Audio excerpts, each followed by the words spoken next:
Imagine if right-wing extremist neo-Nazi skinheads had spent the last 8 months shooting up an office party in California, torturing and massacring concert-goers, murdering people outside bars in Paris, blowing up airports and metro stations in Brussels, gunning down gay people at a nightclub in Orlando, ploughing down tourists with a truck in Nice, axe-attacking passengers on a train in Wurzburg, stabbing a woman and her 3 daughters at an alpine resort in southern France, hacking people up with machetes on the street in Reutlingen, and blowing themselves up outside a music festival in Ansbach. How do you think the media would respond? Would they hide or ignore the hateful ideology that motivated such attacks? No, of course not. It would be like Salon.com on steroids. Yet even after 3 deadly attacks in Germany in a single week alone, the nothing to do with Islam narrative is stronger than ever. The BBC even ran a headline suggesting that the music festival suicide bomber was the victim and not the cause of the bombing. It's a surprise that this isn't how they reported on the 9/11 attacks back in 2001. This is the same media outlet that refused to report the Iranian migrant Munich shooter was named Ali. This is the same media outlet that suggested calling a terrorist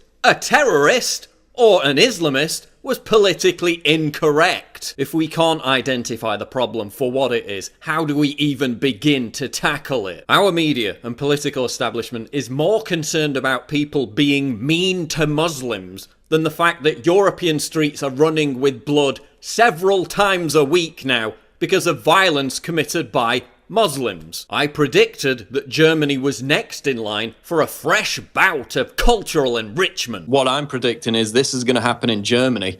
There's going to be a massive attack, and there's going to be a massive backlash. Because the mass molestation of over 1,000 women in Hamburg and Cologne, which the media and authorities also tried to cover up, just wasn't a large enough serving of diversity. It wasn't a difficult call to make, given that the German government admits that it's lost track of at least 130,000 migrants. Whoops! That Syrian migrants are now going all-out jihad isn't a surprise, given that 21% of them support ISIS. Given that 22% of young Muslim migrants living in Germany support suicide bombings. Oh yeah, and Obama has accepted 2/3 of his 10,000-strong Syrian refugee target, 99% of whom are Sunni Muslim. Hillary Clinton is set to accelerate that program if she becomes president. Meanwhile, John Kerry says that air conditioners are just as big a threat as ISIS. Good luck, America. Given that Europe is now reaping the wonderful benefits of mass uncontrolled immigration,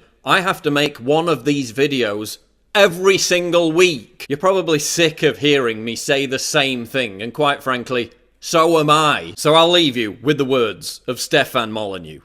When is this going to stop? When are political leaders going to be held accountable for their decisions, the decisions that they themselves rarely have to live with, but the average citizen does? Because the blood flowing through the streets of Germany, France, Belgium, the United States, and many other countries has grown from a trickle to a steady flow. Over time, it may become deep enough to form an ocean, wherein your civilization, your freedoms, your savings, and your children may drown. You cannot, you must not let this stand. You can make a difference. You have a voice. Your peaceful action is required now. Nothing is a higher priority than preserving your culture, your freedoms. Your ancestors fought to liberate you and keep you safe and free. Your children, born and unborn, rely on you for the same duty.